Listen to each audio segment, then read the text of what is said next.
Hello, today I'd like to talk about types in JavaScript and also a little bit about mathematical operators. So we have talked about variables. So let's declare a variable called age and assign it to the value of 10. So 10 is, for example, a number.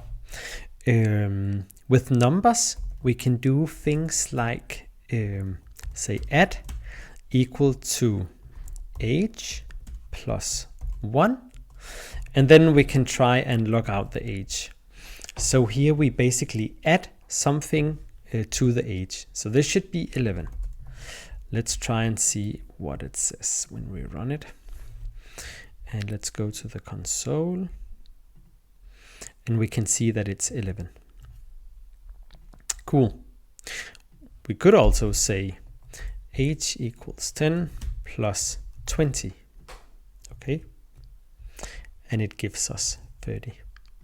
So basically with numbers we can add them. We can subtract them. So 10 minus 20 is minus 10, I guess. Let's see. Yes, minus 10. We can divide, and we can also multiply. So this is 200. Let's make that a little bit bigger. Cool. These different operations that we can do on the different numbers, this is called an operator. So we are kind of operating on two different values here. The number of 10 and the number of 20 is being timed together. Cool. So this was the number type. Let's move on to the string type. Let's define declare a variable called name, and we will give it the name of Benjamin.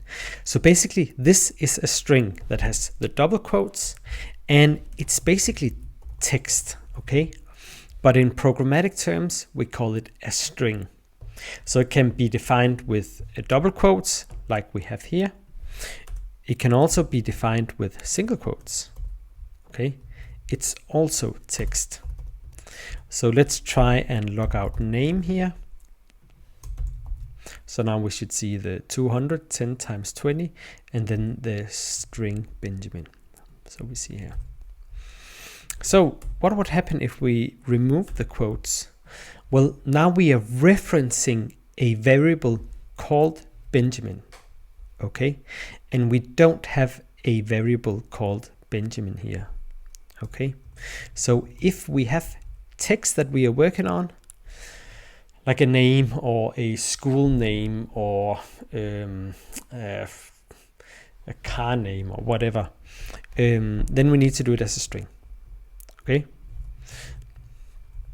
So we can also define a string a third way, which is called string literal. And let's try that. So let's do school name equals, and then we do these this character here called a backtick.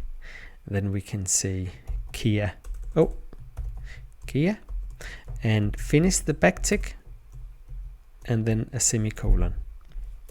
So this is the third way to do a string. Let's just, for reference sake, have the and then let's say another name, which is me. Okay, so we have here created a variable 3 different ways, with the double quote, single quote, and then the backticks. Cool. And this is called string literal. Yes. The cool thing about the string literal is that we can put variables inside of the string literal. So if I, for example, wanted to say, hello, my name is, and then the my name, which I have defined in another variable, then I can do it like this. Okay, hello, my name is, and then I basically take the variable here and put into the string here. So let's try and see how it looks. So hello, my name is Benjamin. Okay, and again, that's because it takes this variable called name and puts it into my string using this kind of weird syntax here. But that's just the way it is. We could also say, hello, my name is Benjamin, and I am, and then we do the weird syntax again, age years old. Hello, my name is Benjamin and I am 200 years old, because age is equal to 200. So that can be very, very useful. Cool. We can do some small things with a string, which is we can see how many characters there are in it. And we do that by saying name, and then we write a dot, and then we write length. So let's see how that looks. So it says 8 because there are 8 characters in the string Benjamin. Okay. Get the number of characters in the variable name. Okay. Were there other things? You can also add together 2 variables if you want to, or 2 strings. So we could, for example, take another name and we could add it with school name, even though it seems a little bit weird because with numbers, of course, it makes sense to add them. But when we add 2 strings, we just put them together. So it would say me, and then it would say Kia, but with no space. Me, Kia, like that. Okay, cool. That was strings. Then we have a third type called boolean. Is student. So here we declare a variable called is student, and we set it to be equal to true. So a boolean can be either true or false. It's kind of like turning the light on and off. It cannot be anything in between. Okay, so this is what a boolean is, and if we log this out, we can say that the person this belongs to is a student. So it says true, and then we can also give it a value of false, and then we would see false here.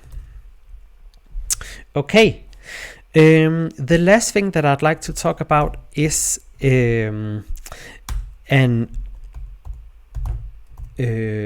I guess it's like a function that can help us with figuring out what the type of a variable is.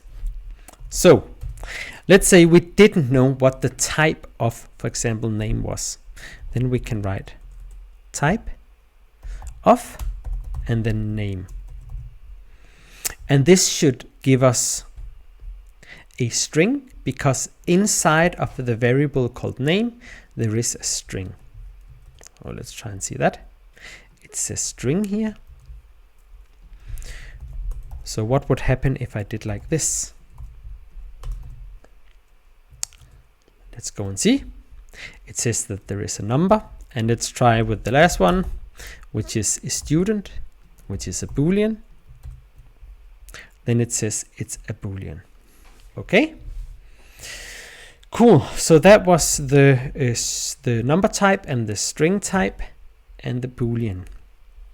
And then a little bit about the operators, which were the things we did to 2 different values, like times and multiply and subtract and divide. Yes. Cool. Thank you. Bye.